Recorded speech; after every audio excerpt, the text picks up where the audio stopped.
et je vais vous faire la présentation du deck. Donc j'ai appelé Kojo Red Bull. Kojo Red Bull parce que c'est un deck qui ne se fatigue pas.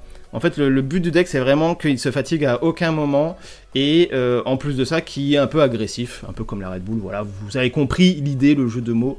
Le petit Kojo Red Bull. Donc le Kojo Red Bull, tant que c'est pas un Warou. C'est vrai que là, pour le coup, on en reparlera, les gars, on en reparlera. Je compte même en reparler demain avec Hiruama, pour le coup, parce qu'il joue un Warou, mais on en reparlera en temps voulu. Donc du coup, pour la decklist, ce deck Kojo Red Bull, donc dedans, on a 3 petits jeans en rare, forcément.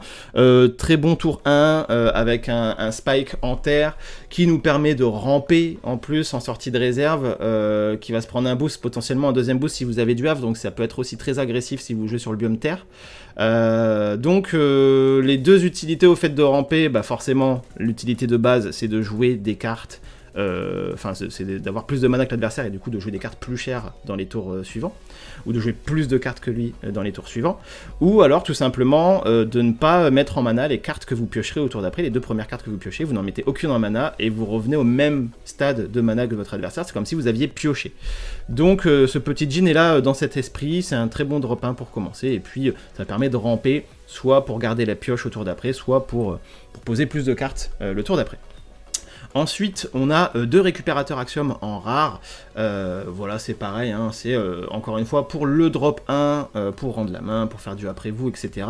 Et surtout de la réserve, ça permet d'aller ravitailler. Alors vu qu'on joue du havre, on aime bien ravitailler cette carte-là quand il y a du havre de poser sur le board, et de faire du ravitaillement into quelque chose qui permet aussi de ravitailler, ou quelque chose qui permet d'aller piocher, ou quelque chose qui prend des boosts depuis la réserve. Enfin bref, ce récupérateur Axiom en 2 exemplaires, je l'ai mis parce que j'ai un récupérateur Axiom unique.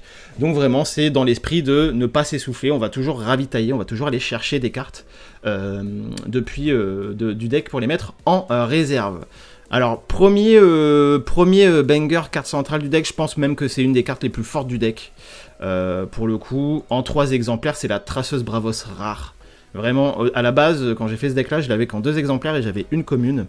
Et en fait, j'ai passé la Traceuse Bravos en 3 exemplaires rares, parce que tout simplement, c'est du 4-3-4 de stats pour 2. Bon, ça gagne fugace quand vous jouez, peu importe de où ça sort, de la réserve ou de la main, mais c'est violent, les gars. C'est vraiment hyper violent. Et ça m'a fait gagner des games. Vraiment, cette Traceuse Bravos, je crois qu'elle a dû me faire gagner allez, 2 games.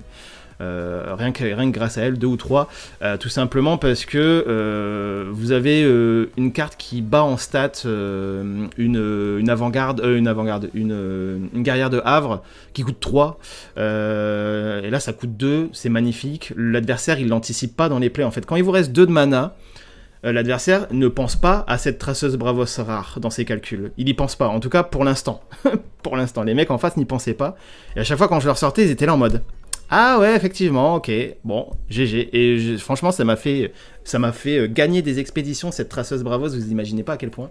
Donc vraiment, en x3 dans le deck, et vous allez comprendre aussi pourquoi, c'est que cette Traceuse Bravos, on va souvent la rejouer en fait, on va souvent lui faire perdre fugace. Mais vous allez voir, de toute façon je pense que vous imaginez bien comment, mais en tout cas voilà, je lui ai souvent fait perdre fugace à cette traceuse pour la rejouer et pour aller revoler des XP pour 2, c'est vraiment très vénère pour le coup, donc j'ai bien aimé. J'ai bien aimé. On a 3 pionnières Bravos en commun, bon, tout simplement parce que voilà, c'est des bonnes stats, hein. C'est une carte qui sent bon la vanille, c'est du 0-3-3 pour 2 de stats, donc à partir du moment où vous êtes sur les bons biomes ou sur si votre adversaire est sur les bons biomes pour vous, ça casse bien les couilles, ça peut prendre des XP en début de game si vous avez un tour 1 et la pionnière Bravos. C'est plutôt agressif, on aime bien. C'est peut-être une carte que je passerai potentiellement en 2 exemplaires, mais je sais pas par quoi je le remplacerai, faudrait que je me repenche un peu sur la question. J'avoue que là, le deck je ne l'ai plus rejoué. Je ne l'ai plus rejoué depuis le tournoi, donc pour le coup, faudrait que je me repenche dessus pour faire quelques petites modifications. À défugacer, elle est géniale. Ah ouais, la Traceuse Bravos à défugacer en rare, elle est magnifique, mais c'est le but, c'est le but. Mais voilà, j'avais 3 pionnières Bravos en commun, peut-être à passer en x2 pour remplacer par autre chose, je ne sais pas. On va arriver sur 2 uniques. Je vais vous présenter la première unique. Et la première unique, elle est vraiment cool. Je l'ai pas beaucoup chopée. Alors, c'est une unique qui m'a fait vraiment plaisir sur BGA, qui m'a vraiment fait gagner des games. Et je l'ai pas chopée au tournoi, j'ai dû la choper qu'une seule fois et j'ai même pas pu utiliser son pouvoir en plein potentiel. Donc c'est une prestidigitatrice qui a 1-1-1 de stats pour 2 jouets de la main, 2 jouets de la réserve. Et le plus intéressant, ça va être son effet flèche. Vous pouvez faire Perfugas et gagner un boost à un personnage ciblé autre que moi. Donc en fait, c'est une avant-garde Bravos rare pour 2 de mana, tout simplement. Donc ça c'est hyper fort, en fait le côté que ça coûte 2 c'est vraiment très très fort. Et on a en plus un petit effet bonus en sortie de réserve, vous pouvez défausser une carte de votre réserve, si vous le faites vous lancez un dé, sur 4 ou plus je gagne du boost, sur 1 ou 3 je gagne un boost, je vous avoue que je n'ai jamais fait cet effet là, parce que tout simplement je n'avais pas l'opportunité de le faire, en fait j'ai jamais eu moyen de le faire pour le coup. Donc c'est surtout voilà pour cet effet là, en fait c'est très simple, hein. Tour 2 vous avez une traceuse Bravos, vous avez une prestidigitatrice, vous jouez la traceuse, vous jouez la prestidigitatrice, votre traceuse ça devient une 5-3-5 et elle retourne en réserve, vous pouvez la rejouer au tour d'après et rejouer la prestidigitatrice pour une nouvelle fois conserver votre traceuse et la garder sur 3 tours, la jouer sur 3 tours, vraiment c'est très très fort. Cette prestidigitatrice, si jamais, quand vous êtes emmerdé, le tour où vous avez Kojo, vous pouvez le faire sur Kojo pour passer votre Kojo à 3-3-3. C'est un peu c'est un Chiron, en fait ça a les stats de Chiron et l'effet de l'avant-garde Bravos rare pour le coup, donc c'est plutôt pas dégueu. C'est plutôt pas dégueu, juste voilà, on peut pas la cibler elle-même. Pour le coup, mais elle fait le café cette carte là.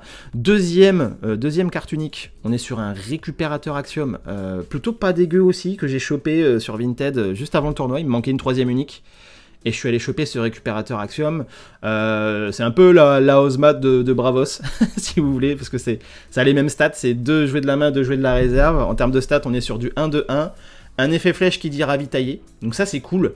C'est cool parce que quand vous avez du havre de poser, et bien directement vous jouez une carte de la main qui vous permet d'aller ravitailler et de mettre une carte en réserve pour sortir des cartes de la réserve. Et alors à un moment en tournoi, j'avais un havre de setup.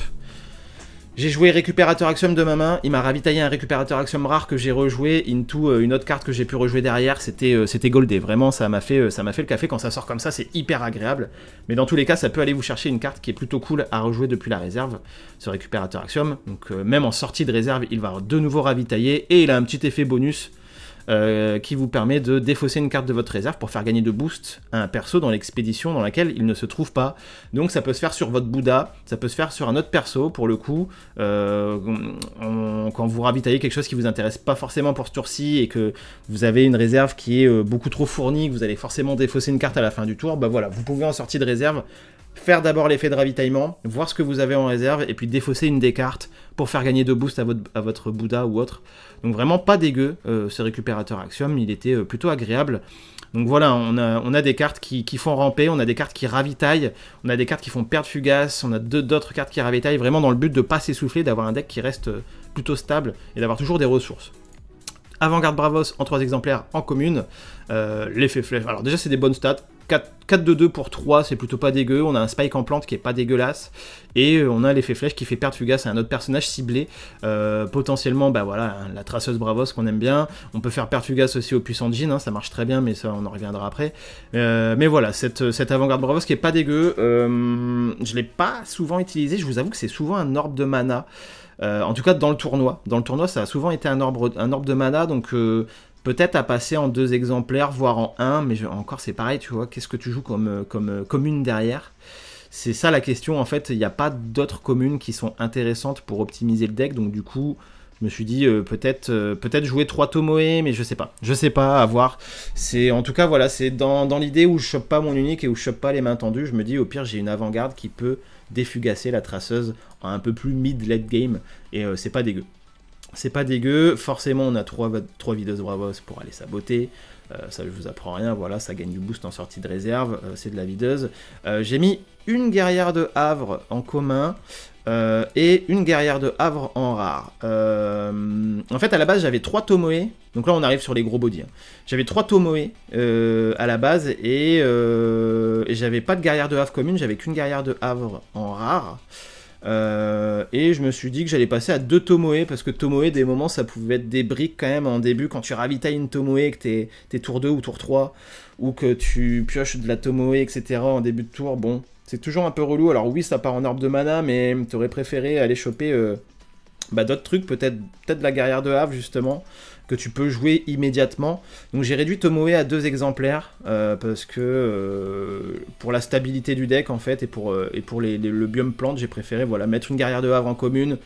C'est de la vanille, c'est des stats, c'est du 4 de 4 pour 3, voilà, hein, c'est solide. Et puis une guerrière de Havre en rare, parce que tout simplement 4-4-4 pour 3 jeux de la main, 3 jeux de la réserve, c'est du Cernunnos-like, c'est du bon body. Et puis le petit effet de soutien qui peut faire le café. Le prochain personnage que vous jouez ce tour gagne un boost, ça peut se mettre bien, ça peut nous mettre bien. Donc voilà, cette guerrière de Havre qui est clairement pas dégueu en termes de stats. La Tomoe, forcément, est-ce qu'on a besoin d'en parler? C'est des stats très violente. Salut Pouko, bienvenue à toi. Tomoe, c'est des stats hyper violentes, hein, c'est du 2-5-5 pour 3. Donc voilà, je ne peux pas y jouer si vous avez moins de 7 orbes de mana, c'est pour ça qu'on joue les petits jeans, c'est pour ça qu'on joue les grands jeans, forcément. Ça va, vieux, Non, ouais, j'ai pas l'air de le déranger. Donc Tomoe, c'est monstrueux. Par contre, Tomoe, c'est pareil, je ne l'ai pas vu du tournoi. Je ne l'ai pas vu du tournoi, alors que sur BGA, elle m'a fait le café plusieurs fois, et là, je ne l'ai pas chopé du tournoi.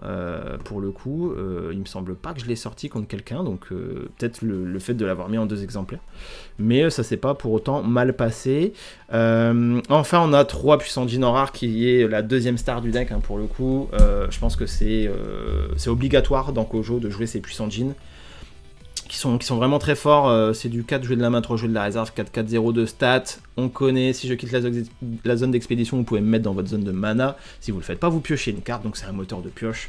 En général, vous le jouez une première fois, vous allez piocher, vous le jouez une deuxième fois, et à ce moment-là, vous rampez ou vous piochez en fonction de la situation. J'ai déjà pioché 2 fois avec le puissant jean, car j'avais pas forcément besoin de ramper, donc c'est plutôt agréable. Le puissant jean, il est très fort, à partir du moment où votre adversaire ne joue pas sur la flotte. Et vraiment, il y a des moments où il m'a permis de bloquer totalement mon adversaire depuis la réserve pour 3 en se prenant un boost du Havre, pour le coup. Mais il y a des moments où c'est quand même assez emmerdant, quoi. Si vous tombez pas sur les bons biomes, bon, faut savoir l'anticiper, en fait, ce puissant jean, faut savoir analyser les biomes sur lesquels vous allez jouer par la suite et vous dire bon, là j'ai un puissant jean qui sera fort ou j'ai un puissant jean qui sera faible. Faut savoir reconnaître un peu ces biomes là, mais une fois que vous avez appris à faire ça, vraiment c'est hyper agréable, ça vous permet de piocher, ça stabilise le deck, c'est vraiment fort. Et enfin, j'ai une unique vraiment que je trouve goldée, que Neuro m'a prêté, qu'il a eu la gentillesse de me prêter, c'est cette navigatrice Lyra qui est vraiment fabuleuse, quoi. C'est du 3-3 0-0-2. Effet flèche, je gagne 2 boosts, donc on passe à 2-2-4 de stats, hein, clairement. Effet flèche, piocher une carte. Voilà, c'est ce genre de unique qu'on veut avoir dans un deck, Bravos pour le coup. Donc vraiment cette navigatrice Lyra qui fait le café, qui stabilise le deck. Vous la jouez, vous piochez, vous la rejouez, vous piochez. C'est broken. C'est broken pour le coup, elle est vraiment très utile cette navigatrice, elle est forte. Voilà, c'est ça, c'est simple, efficace. C'est vraiment, pour le coup, ça stabilise, c'est ce qu'on veut, hein. Franchement, si on peut en avoir 2 autres comme celle-là, on prend. Après, en vrai, non, 2, je pense, 2 uniques qui piochent, ça peut être pas mal. Mais en fait, on pioche déjà assez bien dans le deck, enfin, on n'a pas besoin de plus piocher que ça. Je pense que j'avais un bon équilibre d'un point de vue unique. En vrai, si j'avais peut-être une unique à changer, un effet d'unique à prendre, je pense que ce serait une unique qui gère les persos sur le board adverse. Une unique qui défausse un perso ou ce genre de choses, je pense que peut-être que je viendrai rajouter ça, soit à la place du récupérateur Axiom, soit à la place de la prestigitatrice. Mais voilà, cette navigatrice vraiment qui stabilise le deck, qui fait plaisir. Ensuite, au niveau des sorts, donc on joue 3 permanents. Alors, j'ai mis 2 havres en rare et 1 havre en commun. En fait, le havre en commun, il est en commun pour pouvoir rentrer 3 traceuses Bravos au lieu de 2, tout simplement. Et en fait, le deck est pas si havre dépendant que ça. Donc je me suis dit que, à la limite, juste 2 havres en rare, ça pouvait passer, plutôt que 3 havres en rare. Il est pas si dépendant que ça des havres. J'ai pas sorti, j'ai gagné des games sans sortir mes havres pour le coup, donc c'est clair que quand c'est là, c'est très fort. Mais quand c'est pas là, c'est pas non plus ingagnable, loin de là pour le coup. Donc voilà pour les permanents. En ce qui concerne les sorts, on a une éruption de mana en rare, one-off, tout simplement pour gérer tout ce qui va être Waru, hein, tout ce qui va être Robin Robin des Bois relou, et il est là aussi peut-être en tech card pour les Robin des Bois double taxe. Mais voilà, c'est des moments, c'est agréable de pas l'avoir pour 3. En fait, j'en ai mis 2 en commun en fait, à 3 de mana, et j'en ai mis 1 en rare à 2 de mana. Ça sert parce que des moments vraiment juste vous avez besoin que cette carte vous coûte 2 pour terminer le tour et renvoyer, dégager, défausser une carte de l'adversaire. Après, c'est pareil, ces éruptions de mana, est-ce que je dégagerai pas cet exemplaire en rare pour en laisser 2 en commune, et puis peut-être privilégier une autre rare dans le deck, peut-être repasser le Havre en 3, mais je suis pas sûr, ou alors passer une guerrière de Havre en rare, ou je ne sais pas. Je ne sais pas, je vous avoue, il y a peut-être des petites modifications à faire, des petites choses à aller ajuster dans ce deck. Mais voilà, ça c'est vraiment de la gestion de perso, de la gestion de permanent, qui est pas dégueu. On a les 3 intimidations. Donc en fait là, les éruptions de mana et les intimidations, c'est vraiment vos cartes contre Waru, ça va vous aider. Hein. Si vous tombez contre un Waru, si vous tombez contre du Muna, si vous tombez contre du Fen qui joue des Aloe Vera, ou du Muna qui joue des Aloe Vera, etc. Ah, vraiment, les intimidations... Les éruptions de mana c'est fort, mais les intimidations ça va être votre meilleur ami. Pour moi cette carte est vraiment hyper forte en ce moment dans la méta actuelle. Intimidation ça gère énormément de choses, ça renvoie le Robin des Bois de Waru en main pour 3, ça renvoie n'importe quel bureaucrate qui la setup en main, le Quetzal il y passe, tous les bureaucrates y passent, ça renvoie l'Aloe Vera en main, ça renvoie n'importe quoi qui se fait ancrer par un effet, ancrer une carte de coût 3 ou moins en main. Vraiment intimidation les gars, si vous jouez Bravos c'est x3 dans le deck, il n'y a pas à hésiter. Ça m'a fait gagner la moitié de mes games, je dirais. Enfin non, même j'abuse peut-être, mais vraiment, j'ai joué contre 3 Fen. Les 3 se sont mangés des intimidations, les 3 ont perdu, et vraiment, heureusement que cette carte était là. Donc vraiment, intimidation, si vous jouez Bravos, c'est x3. Vraiment, il n'y a pas à hésiter. Vous renvoyez une Aloe Vera en main, le mec a payé 4 pour l'ancrer, vous payez 2 pour la gérer. C'est de la value, forcément vous serez rentable, c'est hyper fort, et forcément 3 mains tendues pour enlever Fugace et faire gagner un boost à un personnage ciblé. Donc en main de départ, ce qu'on aime bien avoir, c'est une petite traceuse avec une main tendue, parce que bah voilà, vous jouez votre traceuse, vous jouez main tendue dessus, ça devient une 5-4-5. La traceuse arrive en réserve, la main tendue arrive aux réserves, vous arrivez tour 2, vous avez 4 de mana, vous pouvez rejouer traceuse et rejouer main tendue pour récupérer la traceuse sur le tour d'après. Donc vraiment, pour le coup, cette main tendue, elle fait le café, ça se joue aussi sur le puissant Djinn, ça peut se jouer sur des guerrières de Havre ou autre. En fait, ça vous permet de... C'est un peu de la pioche, hein, cette main tendue, ça vous permet de récupérer des cartes en réserve et de ne pas vous épuiser, encore une fois. Donc voilà pour ce deck Kojo Red Bull. Pour le coup, en termes de stats, on est plutôt pas dégueu. Juste, voilà, on n'a pas de tour 1 depuis la réserve, c'est peut-être ça un peu qui est un peu emmerdant pour le coup. Peut-être que, voilà, à la place d'une pionnière et d'une avant-garde, on pourrait placer du Isunboshi, je sais pas. Je sais pas, pour le coup, après ça ferait peut-être un peu trop de tour 1, donc à voir ce que ça pourrait donner. En tout cas, il y a des modifications à faire. On est sur un deck qui est plutôt fort en montagne, pour le reste c'est équilibré. On a 9 sorts, 3 permanents et 27 personnages, donc est-ce que 9 sorts c'est pas un peu trop? Est-ce qu'on passerait pas à 2 havres plutôt que d'en placer un en commun, enlever le havre en commun, vu que le deck n'est pas si havre dépendant? Je ne sais pas, écoutez, ça c'est des petits tests à faire, des petits ajustements, mais en tout cas ce deck était très plaisant à jouer pour le coup. Et je vais vous faire tout de suite le débrief un peu de ce royaume du TCG, comme ça vous allez un peu mieux comprendre, forcément, comment ça s'est passé pour moi. Salut Arthur, bienvenue à toi. Mais en tout cas, le deck est très agréable à jouer, hein. Franchement, pour le coup... c'est du deck mid, hein, pour le coup, il n'y a pas de... ça peut gagner contre tout, selon moi. Ça a des réponses à peu près tout.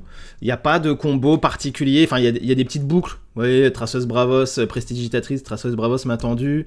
Mais ça va pas loin dans les combos. C'est quelque chose qui pose des stats, qui va piocher, qui va ramper, qui va ravitailler, qui va enlever Fugace, qui essaye d'être stable le plus possible. Et voilà, c'est plutôt agréable. Moi, c'est ce genre de deck que j'aime bien jouer. Et j'ai pris beaucoup de plaisir à le jouer. Du coup, on est parti pour le petit débrief de Villepinte. Le débrief de Villepinte, premier match contre un Nevenka. Et en fait, voilà, en main de départ, j'ai le fameux combo traceuse Bravos into main tendue. Donc en fait, forcément, quand tu commences, que tu as un Kojo à droite et qu'à gauche tu joues une traceuse Bravos, que tu fais main tendue sur ta traceuse, que tu la récupères en réserve avec la main tendue, tour 2 tu refais main tendue, traceuse main tendue contre un Nevenka qui a des persos avec des stats de 0. C'est ça en fait le problème, c'est que le Kojo emmerde Nevenka de base. En tout cas, le gars m'a joué beaucoup de persos avec des stats de 0, donc forcément le Kojo a marqué des points, a pris des XP. Et puis en fait, c'est très agressif dès le début, quoi. Dès le début, vous posez des stats monstrueuses contre un deck qui, avec Nevenka, va galérer quand même à aller prendre des XP dès le début comme ça, qui est faible, je trouve, sur ses premières expéditions, parce qu'il y a les 3 biomes qui comptent. Donc vraiment tu mets une pression de dingue. Il s'est mangé la traceuse sur 3 tours grâce à la main tendue et avec le Kojo qui vient là un tour sur 2, donc forcément j'ai pris de l'avance sur les premières XP. Oh là là, il y a Monsieur Brother Drink, les gars, sur le chat. Merci vieux, merci pour ton message. Mais du coup, je l'ai agressé dès le début. Et en fait, c'est une game où après, j'ai eu deux Tiny Jin, deux petits Jin qui m'ont fait ramper. Et en fait, on était tour 3, j'étais à 8 de mana, il était à 6. Et en fait, il a jamais réussi à revenir, le pauvre, malheureusement. Je pense que ça n'a pas dû être très agréable pour lui, mais je l'ai trop agressé dès le début. J'ai pris trop d'avance. Je crois que j'avais 2 régions d'avance et 8 de mana, et lui à 6. Donc en fait, tout simplement, j'ai snowball là-dessus et il a jamais réussi à revenir. Et du coup, c'était le 1-0 pour moi, pour le coup. Mais adversaire très sympa, pour le coup, on s'est rajouté sur BGA, on va se faire quelques petites games ensemble. Donc voilà pour le premier match. Deuxième match, je tombe contre un Waru. Et il fallait bien. Je les ai esquivés à Angers, les Waru. Alors là, les Waru, les gars, ils étaient de sortie. Moi, j'en ai vu beaucoup autour de moi. J'ai joué contre 3 Waru. Et vraiment, il y avait du Waru, il y avait du Fen au tournoi. J'ai hâte de voir les stats un peu pour me rendre compte de comment c'était réparti. Mais vraiment, il y avait du Waru.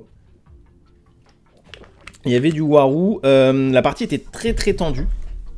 Faut savoir que dans ce deck-là, quand vous jouez contre Waru, dans ce deck-là, les mains de départ que vous voulez, c'est soit un récupérateur Axiom, soit un petit Jin, et une intimidation. Et bien entendu, si vous pouvez en plus commencer à avoir Kojo, c'est parfait.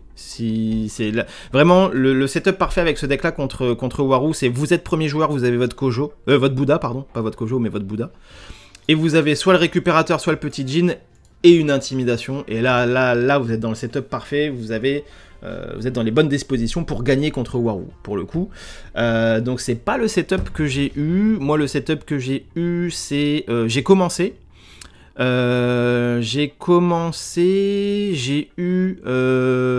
pas eu de tour 1, j'ai eu une éruption de mana à 2 et j'ai eu, je crois, un délire comme un tour 2 que j'ai pu garder. Et j'étais premier joueur, donc mon Bouddha a fait le taf sur le premier tour, il a pris l'XP de son côté, il m'a endormi, je ne sais plus ce qu'il m'endort au premier tour, je crois qu'il m'endort un tot, et du coup moi je joue mon tour 2 de l'autre côté. Bref, je prends les 2 XP, et là les gars, sur les 4 tours qui suivent, il me joue 3 Robins. En fait, tour 2, il me joue un Robin, je le gère, je le dégage. Mais du coup, en fait, ce qui est tendu, c'est que j'ai dû le gérer avec une éruption de mana rare qui m'a coûté 3, et je n'avais pas de tour 1 en main à ce moment-là. Donc en fait, j'ai juste géré son Robin, et j'ai rien pu poser derrière. J'ai rien posé derrière, vraiment. J'ai perdu 1 de mana. Le tour d'après, il me sort un deuxième Robin qui l'endort, je le regère avec une autre éruption de mana, et en fait, j'avais que des éruptions, je piochais que des sorts, pour le coup, et j'arrivais pas à avoir les persos que je voulais. Je le regère avec une éruption de mana, j'arrive à reprendre des XP, et à un moment, en fait, j'étais à 3 régions d'avance contre lui. Pour le coup, mais j'étais à 2 mana de moins. J'ai réussi à choper un petit Jin quand même et aller re-ramper pour me retrouver à 1 de mana de moins pendant la partie quand même. Mais c'était tendu, c'est-à-dire que je gérais ses Robins, j'étais pas sous la taxe, mais en même temps c'était tendu, il arrivait quand même à me mettre un peu la pression sur les XP, il m'a sorti une unique Roi Grenouille qui endort. Effet flèche, pour 2, j'endors. Voilà, c'est fait. Ça met pas de boost mais ça endort. Le tour d'après, bon, on arrive à se taper un petit peu, on fait un tour normal, et le tour encore après, il me rejoue un Robin que je lui dégage avec intimidation en main pour le D-setup. En fait, le but aussi de faire ça, c'est de D-setup et pas qu'il prenne son token grâce à Warou, pour le coup. Et là, je sors du taf, j'espère avoir rien loupé d'incroyable. T'inquiète, Seb, on a juste fait la decklist de Kojo.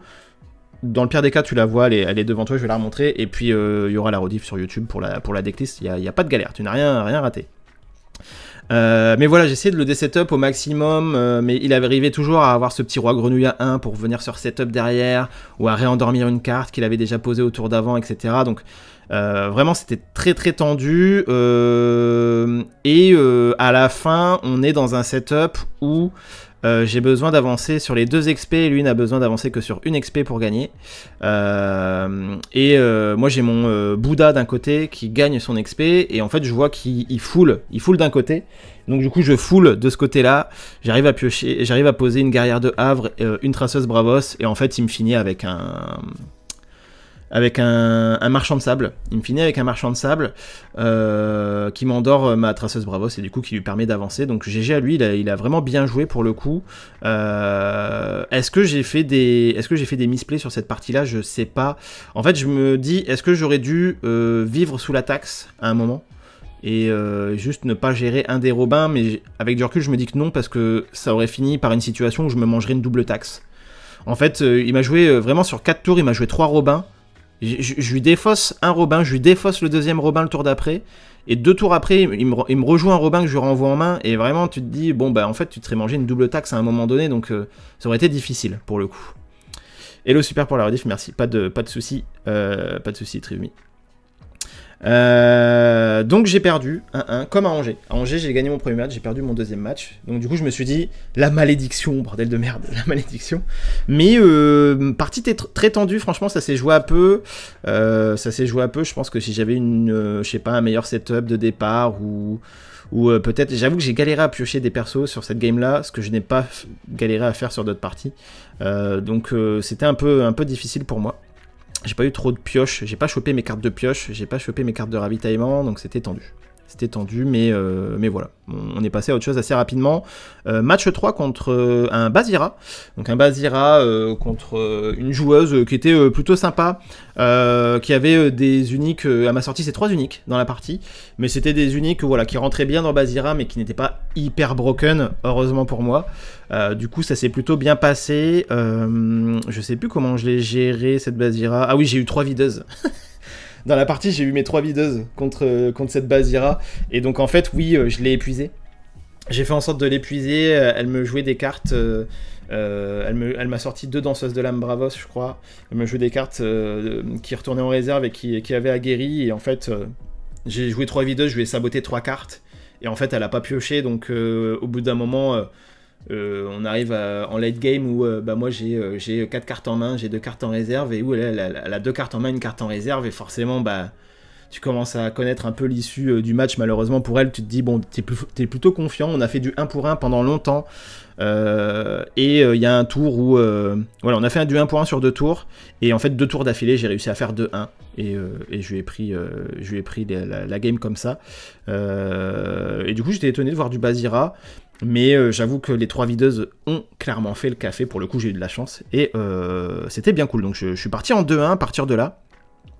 Match 4 contre un Warou.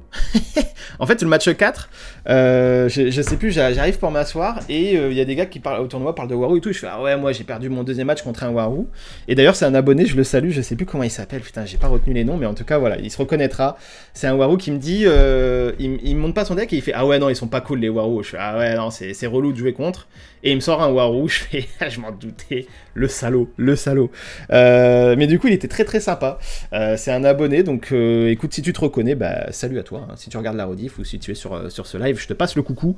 On a discuté un petit peu. Ah bah c'est Zandro, j'ai noté son nom, c'est Zandro. Donc salut à toi Zandro, si tu regardes la rediff sur YouTube ou autre. C'était bien cool de jouer contre toi en tout cas. Donc on a bien discuté, on s'est bien marré. Et par contre contre Zandro, malheureusement, j'ai le départ parfait. Le fameux départ où je commence, j'ai mon Bouddha, j'ai le petit djinn en main et j'ai mon intimidation en main. Et à partir de là, quand t'as ça, vraiment, ça fait gling, gling, gling, gling, gling. Tu vois, quand t'as ça, quand tu joues Kojo contre Waru et que t'as cette main-là, cette disposition-là, t'es heureux. T'es heureux parce que tu sais que tu vas lui casser les couilles au Waru que t'as en face de toi. Et t'espères qu'il te joue un Quetzal tour 1 en fait. En fait, vraiment, la meilleure disposition, c'est que le mec te joue un Quetzal tour 1 parce que tu lui renvoies en main avec intimidation et il peut rien rejouer derrière, il peut pas jouer de Grenouille à 1 pour ce setup en l'endormant. Et toi, bah, t'avances des deux côtés. Le mec au tour d'après est obligé il a pas de token, il est obligé de rendormir un bureaucrate et toi, du coup, tu peux avancer. Et là, tu prends quand même 3 régions d'avance. Tu peux en prendre 2 si tu te démerdes bien, donc vraiment, tu peux en prendre 4, pardon, si tu te démerdes bien, donc vraiment, le Waru déteste ce départ, en tout cas pour Kojo, et c'est ce qui s'est passé. Alors, il m'a pas joué un Quetzal, par contre, il m'a fait quoi Ah oui, il m'a posé un tour 2, alors je crois que c'était une... comment elle s'appelle celle qui sabote, je sais plus comment elle s'appelle. La procuratrice. Non, c'est pas la procuratrice, c'est la... Je sais plus, celle qui sabote, c'est la... Ah, si vous l'avez dans le chat. Le bureaucrate qui sabote, là, qui coûte 2. Putain, j'ai un délire. Le légat du monolithe, voilà. Il me pose le légat, il endort. Ah non, c'est moi qui commence. Je joue le petit Jin. Il pose le légat en face du petit Jin, il endort. Je lui renvoie son légat en main avec intimidation. Et là, en fait, ce qu'il me fait, c'est qu'il me joue un roi grenouille en face de mon petit Jin. Et il l'endort pas. Et ça, je pense que c'est une de ses erreurs. D'ailleurs, je lui ai dit à la fin. J'ai dit que je pense qu'il valait mieux qu'il l'endorme. Et en fait, il voulait juste faire du 2 pour 1 au lieu de prendre du 2 pour 0. Mais en fait, quand t'es Waru, 2 pour 0, au début, tu t'en fous. C'est limite...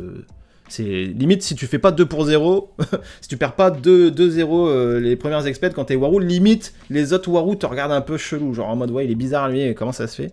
Mais non, pour le coup, donc ça c'était une erreur de sa part et j'avoue quand j'ai vu qu'il l'endormait pas, j'étais bien content parce que le tour d'après tu te manges pas le roi grenouille et tu te manges pas le token en plus. Du coup c'était plutôt agréable.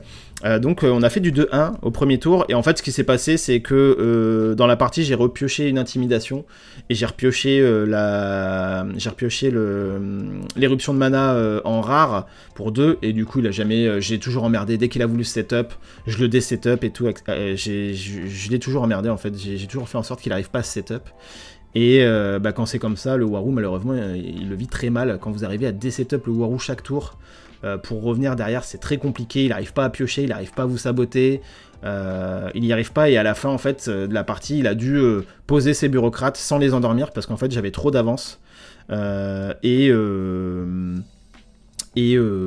pouvait pas prendre le risque en fait de me laisser passer, et j'étais sûr de manger des tours par la suite où il n'y avait pas de token et il n'y avait pas de bureaucrate endormi, donc c'était parfait. Vraiment pour le coup, on a fait une danse un peu entre les expeds, mais au final j'ai gagné. J'ai gagné vraiment parce que j'ai réussi à piocher toutes mes cartes de gestion pour le D-setup. Et c'était plutôt agréable, j'étais plutôt content de moi pour le coup. C'est toujours un plaisir de battre des Waru, alors ça fait chier quand c'est un abonné qui est très sympa, mais vraiment ça fait plaisir de battre des Waru. Ensuite, match 5 contre un Fen. Et en fait en main de départ contre Fen j'ai gardé une videuse et une intimidation parce que videuse forcément pour aller saboter hein, les cartes qu'il y a en réserve, et intimidation c'est juste pour l'aloe vera. L'intimidation je l'ai gardé juste pour aloe vera, vraiment. C'est vraiment trop fort pour le coup. Du coup, on va partir en croisade contre la bureaucratie ici. Bon, en vrai, je sais pas. On va en parler après, les gars, mais à voir. Mais c'est peut-être pas contre toute la bureaucratie qu'il faut partir en croisade, peut-être que contre une seule carte. Mais à voir. Et du coup, pendant la partie, en fait, il y a un moment où il a Anansi en réserve. Donc moi, j'ai toujours ma videuse et mon intimidation en main. Et en fait, au début de son tour, il ravitaille une aloe vera. Et en fait, là, je lui ai tendu un piège et malheureusement, il est tombé dedans. Et je pensais pas que ça allait marcher. Quand je l'ai fait, je me suis dit, c'est trop gros pour qu'il tombe dedans. Et il est tombé dedans. En fait, je vais saboter son Anansi avec ma videuse Bravos. Et du coup, on était à 5 mana. On était un tour à 5 mana. Donc, je joue en premier. Je joue ma videuse. Je sabote son Anansi. J'ai mon Bouddha hein, qui est là. Et pour 5, il me sort son aloe vera de la réserve. Il l'ancre. Donc pour 5 mana. Il a 5 mana pour 4, il me sort son aloe vera, il l'ancre. Et là, j'ai sorti ma carte piège. Je vais jouer l'intimidation sur l'aloe vera. C'est remonté en main, il avait pas de taurin, il a fait oh merde. Et là, tu prends 2 XP. Le mec est pas setup pour le tour d'après avec son aloe vera. Et bah, c'est là-dessus que j'ai gagné la game. C'est sur ce tour-là, en fait, je pense que je gagne la game. Où il est tombé dans le piège que je lui ai tendu malheureusement. Et puis je crois qu'en plus, j'ai noté. Je lui intimide son aloe vera. Le tour d'après, je repioche intimidation. Le tour d'après, il me rejoue aloe vera, il l'ancre et je la réintimide. Et là c'était terminé. Donc pour le coup, j'ai eu de la chance, faut le dire aussi. Mais intimidation, les gars, intimidation, c'est fort. Vraiment, vous jouez Bravos, jouez intimidation. C'est trop fort. Match 6 contre un Warou qui regarde souvent les lives, etc. Donc si tu regardes la rediff, eh ben, écoute, salut à toi, tu vas te reconnaître parce qu'en fait j'ai une main brique contre lui. Je pensais pas que mon deck pouvait briquer autant. Bon, il m'a briqué qu'une seule fois dans le tournoi, le deck. Hein. Mais j'ai une main de merde contre un Warou. Alors déjà, je commence pas contre lui, donc je n'ai pas mon Bouddha. Ce qui est un peu chiant, mais ce qui est pas non plus... Enfin, ça veut pas dire que vous allez perdre la game. Et surtout, dans main de départ, j'ai mes 3 havres. J'ai une main tendue, un récupérateur axiome et une videuse. Et là, quand t'as ça contre Warou, tu te dis... Oh la merde. Et je pense que j'ai fait peut-être une petite erreur, c'est que j'ai gardé qu'un seul havre, un récupérateur axiome, et j'ai gardé la videuse. Je sais pas pourquoi j'ai gardé cette videuse, parce qu'au final, je m'en suis jamais servi. Vraiment, je pense que j'aurais dû garder le récupérateur axiome et les 2 havres, et en fait me dire je joue le havre, je joue le récupérateur, et au tour d'après, bah tant pis, YOLO, je joue le 2e havre, comme ça j'ai 2 havres de setup, et je rejoue le récupérateur derrière pour ravitailler et avoir beaucoup de cartes en réserve avec 2 havres, et pour pouvoir poser des grosses stats. Mais c'est pas ce que j'ai fait, j'ai gardé qu'un seul havre. Je pense que ça aurait pas changé l'issue du match, parce que vraiment le gars en face de moi se jouait très très bien. Il a très bien joué, il a mieux joué que moi, clairement. Il posait ses procuratrices rares sur l'XP compagnon pour matcher le Bouddha quand il y avait le Bouddha, etc. Vraiment, il a bien joué. Il avait un Robin des Bois... qui coûtait 4, qui avait Corias 1. Ça c'est relou. Pourquoi ils vont mettre Corias à Robin des Bois? Les gars, dans les uniques, vraiment, d'où vous mettez Corias à Robin des Bois, les gars? Là, il y a un truc qui va pas. Il y a un truc qui fonctionne pas, les gars. Laissez-nous pouvoir au moins le gérer, quoi. Soyez sympa, quoi. Ayez pitié de nous, Equinox. S'il vous plaît, quoi, au bout d'un moment. Robin des Bois qui a Corias 1. Ah, j'ai câblé quand j'ai vu ça. Mais de toute façon, j'aurais perdu... quoi qu'il se passe. Il a clairement pas gagné la game grâce à son Robin. Il a gagné la game parce qu'il a mieux joué que moi. Et j'ai eu une main brique aussi, il faut le dire. Pour le coup, c'était plutôt tendu de revenir. Donc voilà, j'étais à 4-2. Pour le coup, donc déçu parce que je fais exactement le même schéma qu'Angers. En Angers, j'ai exactement gagné et perdu les parties dans ce même ordre. Et j'étais là en mode, non, faut que je casse la malédiction. Du coup, pour casser la malédiction, il fallait pas que je perde le prochain match, le match 7, parce qu'à Angers, j'ai perdu le match 7 et j'étais à 4-3. Et là, le match 7, je joue contre un Fen. Et bah c'est pareil en fait. Contre Fen, c'est pareil, c'est-à-dire que je chope mes intimidations. Et dès qu'il me... C'est pareil, je crois que je lui ai renvoyé 2 fois en main son aloe vera.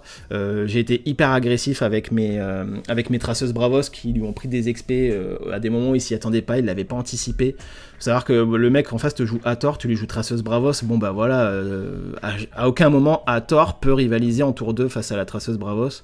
Et bah en fait je l'ai grillé comme ça. Vraiment les Fen me faisaient mais pas peur du tout quoi au tournoi. Vraiment à aucun moment je me suis senti en danger contre des Fen. Après voilà, c'était parce que j'ai chopé mes intimidations en main aussi, donc c'est beaucoup plus agréable quand c'est comme ça. Mais le deck est fait aussi pour aller les chercher rapidement, on va beaucoup ravitailler, on va beaucoup piocher, donc je provoque le fait d'avoir mes intimidations en main dans les matchs où j'en ai besoin quoi. Et du coup, bah voilà, malheureusement, il a perdu la game. Pour le coup, j'avais pas mal de régions d'avance. Et j'ai cassé cette malédiction un peu. J'ai réussi à faire un 5-2. Donc là, j'étais content. Je me suis dit, c'est bon, la malédiction de Angers est rompue. En match 8, je tombe contre un Sigismar. Partie très très tendue. Je fais une erreur. Tour 1, c'est que je décide... En fait, je vois quand... Il me pose un tour 1... Il a son token d'un côté, de l'autre côté, il me pose un tour 1 qui a 1 de stats en terre. Je crois que c'est une... comment elle s'appelle ? Une mécanicienne de la fonderie, en rare, donc qui est une 1-1-2 pour 1. Et moi, du coup, je vois que j'ai une guerrière de Havre commune en main et j'ai une traceuse Bravos en main. Et je sais pas pourquoi, là j'ai misplay et je m'en souviens. Je sais pas pourquoi, je me dis, putain, si je joue la guerrière de Havre d'un côté, donc soit du côté du token, soit du côté de la mécanicienne de la fonderie, il y a moyen qu'il ait une troupière rare et que du coup la troupière rare fasse en sorte qu'il passe en terre. Et du coup qu'il ait 3 de force en terre et qu'il passe. Et je me dis, peut-être qu'il faut que je joue ma traceuse Bravos. Mais j'avais pas envie de perdre ma traceuse Bravos. Je sais pas pourquoi, des moments vous avez des moments où on a des raisonnements qui sont débiles. En fait, pour moi c'était plus important de pas perdre ma traceuse Bravos et de pouvoir la défugasser après, alors que je n'avais aucune carte en main qui permettait de la défugasser. C'est-à-dire que c'était certain que je la défugasserais pas et il n'y avait rien qui m'assurait que je pourrais la défugasser par la suite. Et du coup, j'ai préféré prendre le risque de jouer la guerrière de Havre en espérant qu'il n'ait pas de troupière rare dans son deck, ce qu'ont 100% des decks Sigismar à l'heure actuelle et ce qu'il garde en main de départ dans 100% des cas.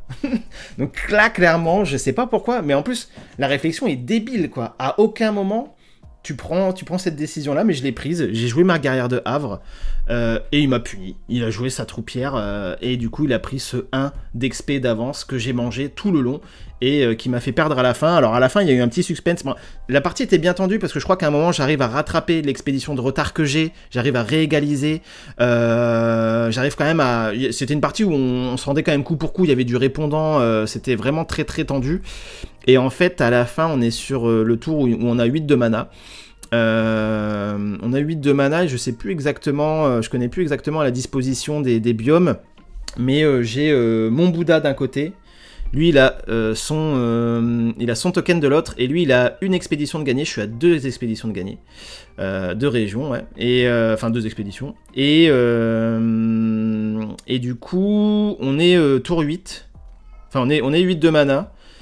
Moi, je suis setup avec un Havre et avec mon unique récupérateur Axiom en réserve qui ravitaille.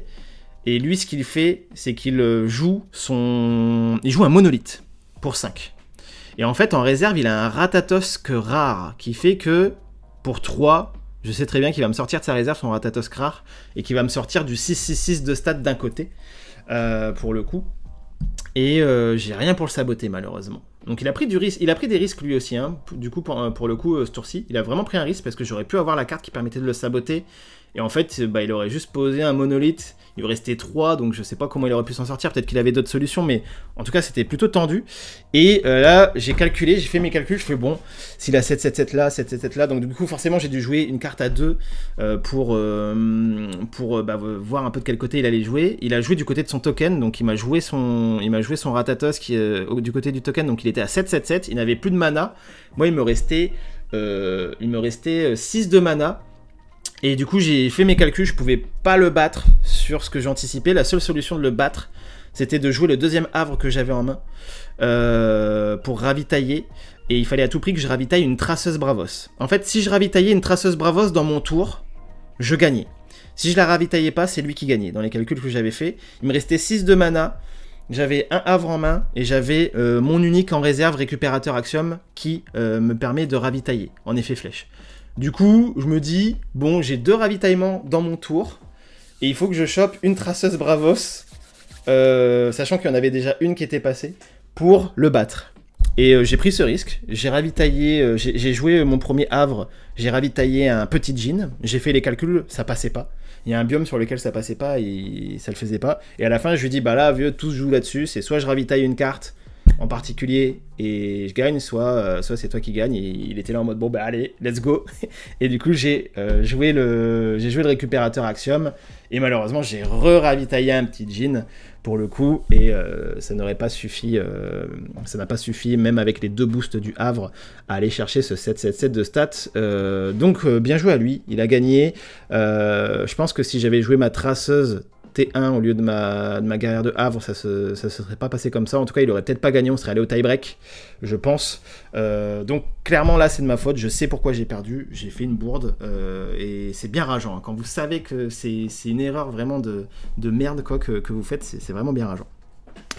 Et du coup, le dernier match, je voulais à tout prix le gagner. Match 9 contre un Fen. Et je crois que j'ai vraiment une main goldée de départ contre lui. Donc c'est un abonné, d'ailleurs je le salue, il était hyper sympa. Je sais plus son nom, il me l'avait dit, mais putain je retiens pas les noms les gars, je suis désolé. Mais vraiment hyper sympa, hyper cool. Et en fait en main de départ, j'ai vraiment une très bonne main. J'ai une traceuse rare, une main tendue et une intimidation.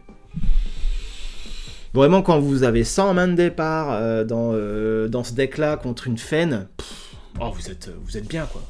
Vraiment là t'es bien, tu joues ta traceuse T1, tu fais main tendue dessus, tu rejoues ta traceuse T2, tu refais main tendue dessus, tu rejoues ta traceuse T3, t'as une intimidation pour gérer une possible aloe vera qui viendrait se caler à un moment donné. Vraiment t'es bien quoi. T'es vraiment bien, donc là la partie... ah oui, je l'ai fini, je l'ai battu vraiment par surprise, il s'y attendait pas, ça je l'ai pas, j'avais oublié. En fait, le dernier tour c'était à 8 de mana, on était à 8 de mana, et en fait j'ai une traceuse Bravos en réserve, j'ai une pionnière Bravos en main, et j'ai deux intimidations en main. Et on était à 8 de mana. Et du coup, je fais, oh vas-y, j'ai besoin de gagner des deux côtés. J'ai mon... Je sais pas si j'ai mon Bouddha sur le terrain. Je sais plus. Mais je fais, vas-y, on tente le traceuse à gauche, pionnière à droite, intimidation. Et en fait, c'était quand même risqué, ce pari-là. Mais en fait, dans le pire des cas, j'avançais d'un côté en fait en faisant ça. Donc je me dis, soit je gagne maintenant, soit j'avance d'un côté, il avance de l'autre. Et puis on verra par la suite, quoi. Et en fait, ce qui m'a fait gagner, mais malheureusement pour lui, le pauvre, c'est qu'en première carte, il me joue un Kodama de la main qui s'endort. Et du coup, là, dans ma tête, je fais, bon, bah c'est gagné. C'est gagné parce que il m'enlève une carte possiblement à gérer avec l'intimidation. Donc là, en fait, ce que je fais, c'est que je joue traceuse, il joue un perso en face de ma traceuse, je joue pionnière, il joue un perso en face de ma pionnière, et là, je fais intimidation. Et là, c'était terminé, je gagnais des deux côtés et j'ai remporté la partie là-dessus. Donc là, vraiment, pareil, j'ai eu... vraiment, intimidation, ça m'a carry des games, les gars. Vraiment, c'était... Dans cette méta-là, intimidation, c'est très fort. Hein. Je vous le dis, testez si vous jouez Bravos et que vous jouez que 2 intimidations ou une intimidation. Mettez-le en x3 parce que vraiment, quand vous gardez ça contre des Fen, contre des Waru, etc., même contre du Teja, c'est hyper fort. T'intimides une fille Yggdrasil qui vient de te faire piocher, tu dois la rejouer de la main pour te refaire piocher, c'est parfait. Vraiment, une des best cartes du format intimidation pour moi, à l'heure actuelle, dans la méta actuelle. Donc voilà, je finis en 6-3, 6 victoires, 3 défaites, avec un top 83, donc j'étais plutôt content parce que vraiment, je suis venu en touriste, hein. Vraiment touriste, le mec... Limite si j'étais pas venu en ton, quoi. Limite, quoi. Donc vraiment bien content de mon tournoi, bien content de mes parties, juste le petit misplay contre... le misplay contre le Sigismar et la main brique contre le Waru qui vraiment m'a laissé aucune chance. En fait, à ce moment-là, quand j'ai vu ma main, je me suis dit, bon, c'est perdu, mais on va quand même essayer. Et voilà. Voilà pour ce tournoi.